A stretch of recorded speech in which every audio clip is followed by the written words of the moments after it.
Hai, hello, salam sejahtera Malaysia. Selamat datang ke channel Fels Lifestyle. Terima kasih kerana terus setia dan terus bersama di dalam channel ini.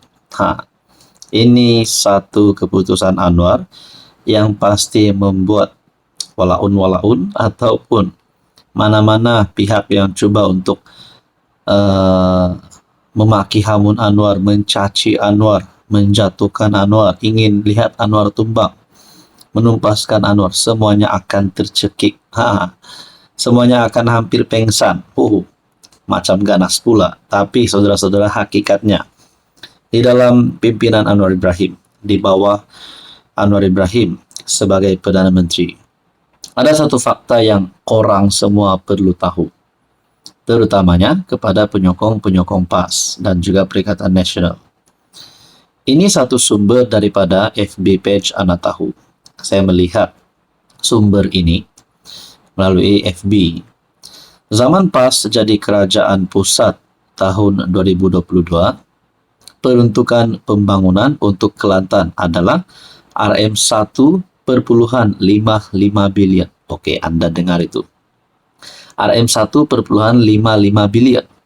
Zaman PAS jadi kerajaan pusat pada tahun 2022. Manakala sewaktu Anwar, waktu kini, masa sekarang Anwar menjadi PM, peruntukan pembangunan Kelantan ditambah kepada RM3.19 bilion. Satu peruntukan yang lebih banyak berbanding pada ketika PAS menjadi kerajaan. Sedangkan Kelantan adalah negeri takbiran PAS Perikatan Nasional. Dan dalam pada masa yang sama, walaupun kata Anwar anak tirikan Kelantan. Saudara-saudara yang saya hormati, sumber daripada FB page Anak Tahu ini pasti membuat walaun-walaun tercekik.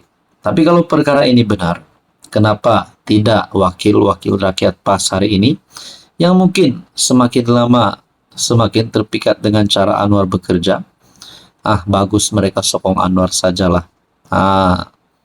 Pergilah sokong Anwar Ibrahim, sokong kerajaan perpaduan yang lebih stabil.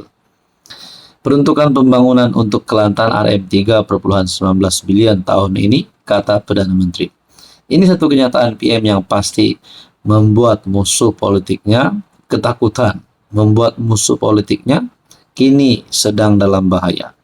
Nah, saudara-saudara, saya percaya dan yakin pengumuman Anwar ini bukan sekadar untuk memenangkan dirinya sendiri, bukan sekadar untuk menunjukkan bahawa beliau akan menang, untuk menarik penyokong-penyokong, untuk menarik wakil rakyat daripada PAS. Tetapi ini adalah keputusan Anwar yang sangat benar untuk rakyat di negeri Kelantan. Saudara-saudara, berkaitan dengan ini, apa komen Anda? Hai, hello, salam sejahtera Malaysia. Selamat datang ke channel Fels Lifestyle. Terima kasih kerana terus setia dan terus bersama di dalam channel ini. Saudara-saudara yang saya hormati, satu lagi pendedahan baru. Kali ini, sekali lagi, melibatkan nama bekas Perdana Menteri, Tan Sri Muhyiddin Yassin. Sebelum ini, setelah Anwar Ibrahim menjadi PM, setelah PN gagal untuk membentuk kerajaan pada pilihan raya umum ke-15, ada pendedahan yang melibatkan nama Tan Sri Muhyiddin Yassin berkaitan dengan jana wibawa, berkaitan dengan rasuah. Bahkan menantunya pun kini sedang dicari oleh SPRM.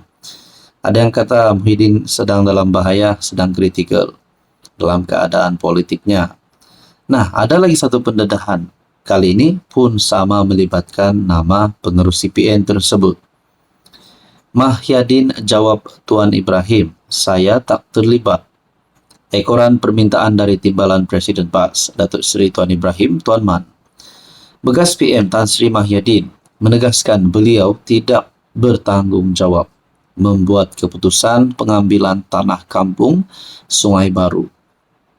Dalam satu kenyataan, Mahyadin berkata, keputusan pengambilan tanah tersebut yang dibuat di bawah Akta Pengambilan Tanah 1960 tidak melibatkan beliau sebagai PM pada ketika itu.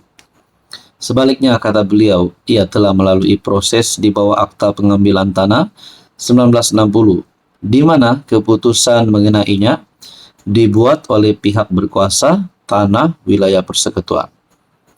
Saya telah ditoma bertanggung jawab membuat keputusan pengambilan tanah kampung Sungai Baru. Jika pengambilan tanah tersebut tidak dibuat mengikut lunas undang-undang, Mahkamah boleh menentukan hak-hak pihak yang terjejas. Terdahulu kenyataan Tuan Ibrahim yang meminta pihak tertentu dalam PN memberikan penjelasan dalam isu kampung Sungai Baru dianggap orang ramai sebagai satu pengakuan bersalah. MP Kubang Kerian itu berpendapat ada kewajaran bagi pihak yang terlibat dengan isu pengambilan tanah berkenaan ketika pentadbiran PN untuk memberi penjelasan. Sebelum ini, Tuan Ibrahim dan rombongan datang ke kampung Sungai Baru menyatakan sokongan kepada perjuangan mereka. Namun dalam taklimat pemimpin penduduk di situ, mereka menyalahkan para pemimpin PN dahulu yang menyerahkan tanah di situ kepada pemaju. Nah, adakah di sini sebenarnya Tuan Ibrahim menggesa Muhyiddin untuk membuat pengakuan? Ataupun adakah dengan pengakuan terbaru Mahyadin yang menjawab Tuan Ibrahim tak terlibat akan menjejaskan hubungan di antara PAS dan Bersatu ataupun hubungan kepimpinan di dalam Perikatan Nasional? Nah, saudara-saudara, kita nantikan saja apa yang akan berlaku. Hai, hello, salam sejahtera Malaysia. Selamat datang ke channel Fels Lifestyle. Terima kasih kerana terus setia dan terus bersama di dalam channel ini. Kepada yang baru di dalam channel ini, selamat bergabung, admin ucapkan. Antara yang menjadi tumpuan rakyat Malaysia, nah, sudah pasti bagi pilihan raya yang akan datang. Antaranya PRN Sabah dan terdekat adalah pilihan raya kecil, DUN Air Kuning.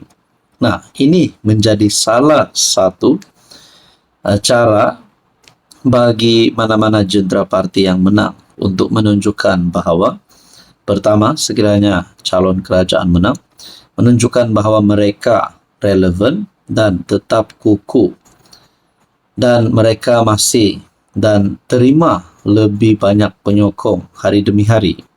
Manakala di bahagian Perikatan Nasional ataupun pembangkang yang menghantar calon, sekiranya mereka menang, sudah pasti mereka ingin menunjukkan, menghantar message kepada seluruh Malaysia bahawa mereka masih relevan. Nah, pada akhirnya, satu keputusan buruk untuk calon PN dan seluruh Perikatan Nasional. Nah, ini hanyalah satu kenyataan ataupun satu pandangan daripada penganalisis. BN punya kelebihan, kekalkan kerusi Air Kuning. Usai proses penamaan calon PRK DUN Air Kuning, calon yang diumumkan bertanding tidak membuang masa untuk terus mendekati pengundi di kawasan itu. Berdasarkan jadual pergerakan yang dikongsikan kepada media, calon BN Dr. Muhammad Yusri Bakir 54 dan calon PN Abdul Muhaimin Malik 44 mempunyai program padat bertemu jentera dan pengundi sebelum menutup kempen hari pertama kira-kira 11 malam. Calon Parti Sosialis Malaysia PSM Bawani KS 40 turut mengadakan program tinjauan mesra dan berkempen secara maya dari 7 hingga 9 malam. Penganalisis politik Siti Nuranizaha Fiza Boyman berkata, ketiga-tiga calon mempunyai kelebihan masing-masing. Namun BN dilihat sebagai pilihan untuk mengekalkan kubu kuat parti itu.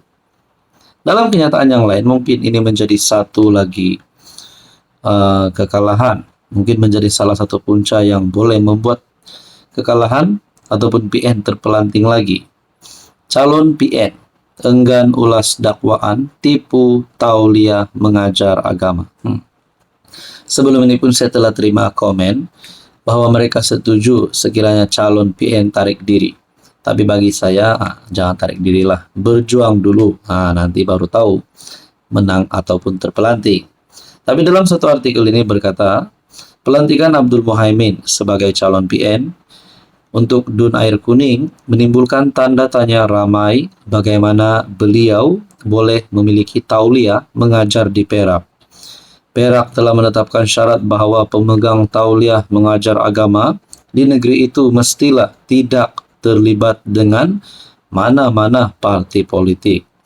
Jadi kalau saya pikir secara rasional, kalau mana-mana pemegang tauliah mengajar agama di negeri itu tidak boleh terlibat dengan mana-mana parti politik, adakah sama ada beliau melepaskan tauliah itu ataupun kedua beliau melepaskan jawatan di dalam PN ataupun tarik diri untuk PRK Dunair Kuning. Nah, ini menjadi pertanyaan paling utama.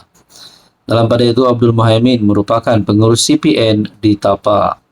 Sebuah akaun TikTok mendakwa calon PN menipu Jabatan Agama Islam Perak bagi memperoleh lesen guru tauliah. Ketika ditanya, Abdul Muhaimin enggan mengulas dakwaan tersebut menerusi artikel Harapan Daily. Yang di Pertua Pas kawasan Tapah itu hanya menjawab dengan ringkas bahwa isu berkenaan sudah dijelaskan. Saudara-saudara, berkaitan dengan isu ini, apa komen Anda?